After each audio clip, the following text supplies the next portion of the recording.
वळवाडी येथील बिवसन पगार यांच्या मालकीची एक शेळी बिबट वन्य प्राण्याच्या हल्ल्यामध्ये ठार झाली। तर सदर क्षेत्रामध्ये वळवाडी परिसरात गेल्या काही दिवसापासून बिबट्याचं अस्तित्व लक्षात आलेलं आहे। तर ज्या शेतकऱ्यांचं वन्य प्राण्याच्या हल्ल्यामुळे नुकसान झालेलं आहे त्यांना शासन नियमानुसार आपण भरपाईचं प्रकरण मंजुरीसाठी पाठवण्यात आलेलं आहे।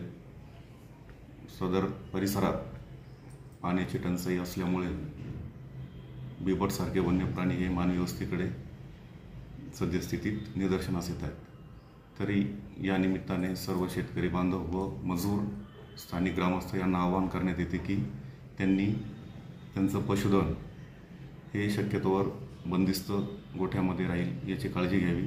तसेच लहान मुलं किंवा मजुरांसमवेत काम करताना समूहाने काम करावं असं या ठिकाणी आवाहन करण्यात येत आहे।